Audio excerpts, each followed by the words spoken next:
Today we have a chance to sit down with our very own newly elected U.S. Representative, Erin Houchin. Thanks for sitting down with me today. Thank you, Sidney. I'm excited to be here. You have spent the past 7 years as Indiana State Senator. Now you are moving into a new role as U.S. Representative. What made you decide to run for this position? I previously worked for a U.S. Senator, Dan Coates. He represented Indiana several years ago, and through that I learned a lot about the federal process. It was because of that job that I ran for the state Senate. My parents taught me growing up, if you can do something, you should do it. So I had the experience at the federal level, I had the experience at the state level in policy making, and I thought I could make a difference for my district and the state, so I ran for this office. How has the support from your family been with this venture into national politics? So my family is super important. My mom lives nearby, my husband's parents live nearby, and their support has meant that we can both serve. My husband and I are both elected officials. He's getting ready to be the Superior Court judge, and I'm going to Congress. We've been involved in politics since we were in college together, my husband and I. And his first election, my oldest daughter, who's a freshman in college now, was 2 years old, and my middle daughter, Elaine, was an infant, and Graham, my son, wasn't even thought of yet. So I would put the kids in the car and go knock on doors and help Dustin campaign, and the kids have always been part of it. So when we made this decision to run either for the state legislature or for Congress, they're very much part of those decisions, and we wouldn't do it without their full support because it is a sacrifice that we all make as a family, and we can't do it without, I wouldn't want to do it without them being on board. So it's been critically important to have the support of the family. What are you most looking forward to in your new position? One of the things I'm most looking forward to is we have a government bureaucracy that is totally out of control and unaccountable to the people. Government bureaucrats are making decisions and really making pseudo laws, and they've never been elected to do that. So I'm really looking forward to digging in and dialing back some of that over-regulation, overburden, and restoring the balance of power between the branches of government. It's gotten very out of control.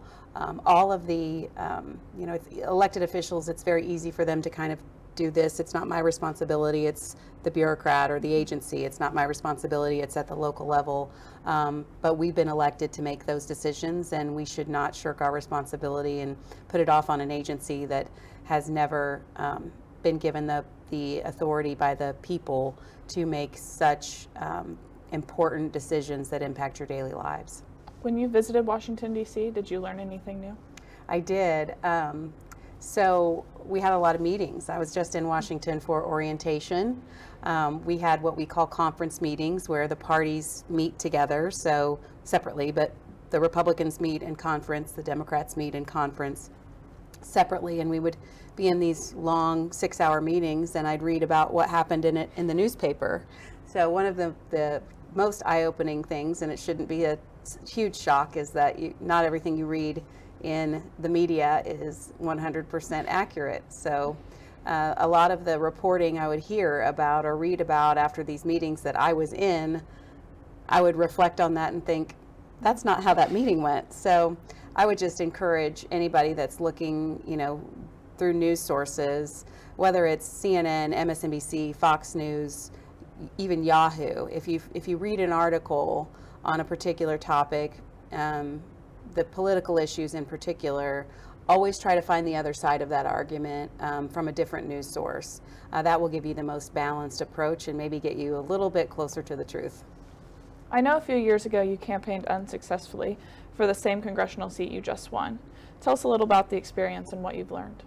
So I ran in 2016 for Congress. I came in second in the primary election to Trey Hollingsworth, who ended up being our U.S. representative for the last 6 years. I would always tell people when they'd ask me, would you do that again? And I would do it again. I would say that at the time. Now it's easy to say that now since I did it again and I won, but I would do it again because the experience was that meaningful. I was a better citizen after that. I was a better business owner after that. I was a better legislator after that. The experience of running and losing is in many ways more valuable than running and winning. You do learn a lot from it, and even knowing that I might or would be likely to lose, I still would do it again, and I would encourage people to get out and run even if they're not successful.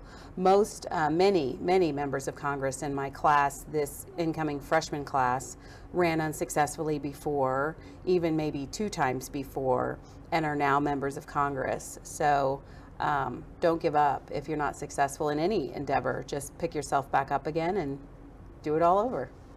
What advice would you give to people who want to get involved into politics?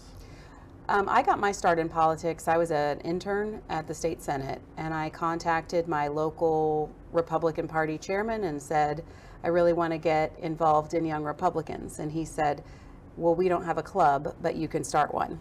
So I started the Young Republicans in Scott County, where I grew up, and quickly I became the vice chairman for the Young Republicans of the 9th Congressional District, and shortly after that I was the chairman of the 9th Congressional District Young Republicans. And so my encouragement is get involved in a campaign, get involved in your local party, whether it's Republican or Democrat.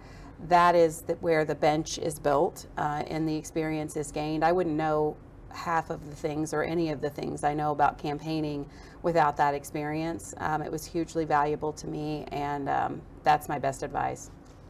What is one of the first things you will do when you officially take office?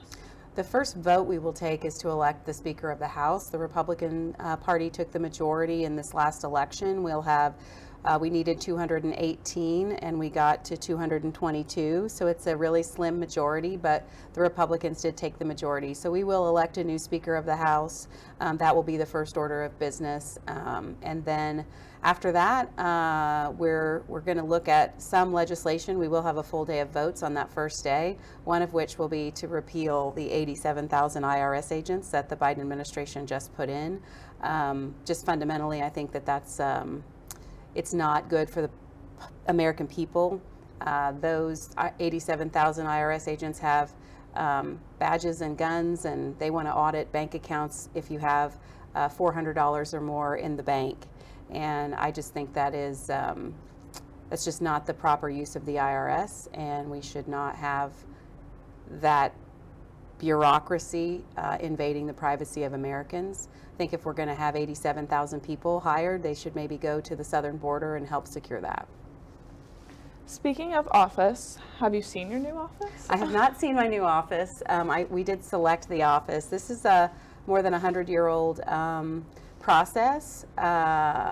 They call all the new freshmen in, Republicans and Democrats, and they call the roll, and so we have to stand up and say we're present. If you're not there, and there was one member that was not there for the roll call, you go last to pick your office. It's a lottery. So if you're not there for the roll call, you are last no matter what. So we were there at 8 in the morning for a roll call, and then they take, after they do the roll call, they randomize the list, and I got to pick 6th. You walk up to the front of the room in front of everybody, they call your name, and you select a coin out of a box that's 100 years old, and it has a number on it. And that number is the number in which you pick your office, the order in which you pick your office. I picked number 33 out of 74, so I picked right in the middle of everybody else, and you get 5-minute increments to choose your office.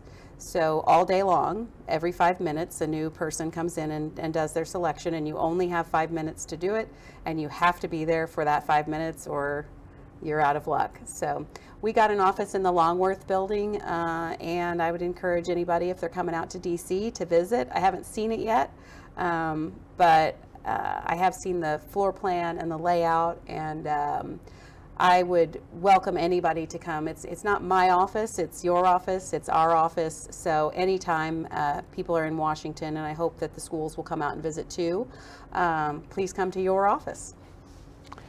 We've heard that some representatives end up sleeping in their offices. Is this something you foresee No. you having to do? I will not sleep in my office. A lot of members do that. There is a gym in the Capitol building, and lots of members will sleep in their offices, and then they will use the facilities in the gym. I don't plan to do that. I think you need to have some separation, and I think it's very difficult, in particular for your staff and for the cleaning staff at the Capitol building and the office buildings if you're in there all the time. I just don't think that that's a proper use of the space, and so we're gonna be outside our office to lay my head down at night. There are a number of committees in the U.S. House of Representatives. Do you have any ideas which committee you will be on or wish to be on? There's a steering process. So we elected a member from the Indiana and Kentucky region to represent us on the steering committee. The steering committee is comprised of about 38 different members, including the leadership team, which is the speaker, the leader, the whip, the conference chair. All of the leadership people are part of this process, and we put in requests for what committees we want, and then the steering committee will meet and they will make those assignments.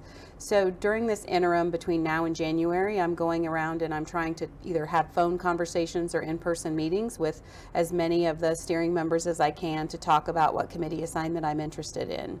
I'd like to be on the House Financial Services Committee. Indiana has had a member on that committee since the 113th Congress. This will be the 118th Congress. And Trey Hollingsworth was on that committee. It deals with banking and insurance and venture capital and cryptocurrency and data privacy and housing and flood insurance. All of these issues are very important to this district, and I hope to continue that for the delegation. If I don't get on House Financial Services, then Transportation and Infrastructure is a committee that I'm interested in, and obviously Indiana is the crossroads of America. Although there's a representative from Oklahoma who says her district is the crossroads of America, it's Indiana. But we've got bridges and the ports and lock and dam system in the Ohio River, and it is a very transportation and infrastructure specific district. So that would be committee choice number 2 should I not get House Financial Services. What are your goals as U.S. Representative? Again, I think I'd go back to dialing back the size and scope of the federal bureaucracy, restoring the power to the people. We were meant to be a government of the people, by the people, for the people, not of the bureaucrats, by the bureaucrats, for the bureaucrats, and that's really very much the situation that we're in today. Under the Trump administration, there were 10,000 holdovers from the Obama administration that could not be fired because of the Civil Service Act. So even if they're performing poorly, you can't let them go. And I don't know any business in America that would want to be tied to an employee that is not doing good work or is working against the interest of the company. So we really have to right that wrong, and it's been that way for many years. So my goal would be to look for ways to dial back the bureaucracy and restore the power to the people. Is there anything else you'd like to add? I don't think so. I really appreciate you taking the time to talk to me today, and thank you for your interest in having a conversation about U.S. politics. Again, thank you, U.S. Representative Elect Houchin, for sitting down with me and the Salem Lions News Network.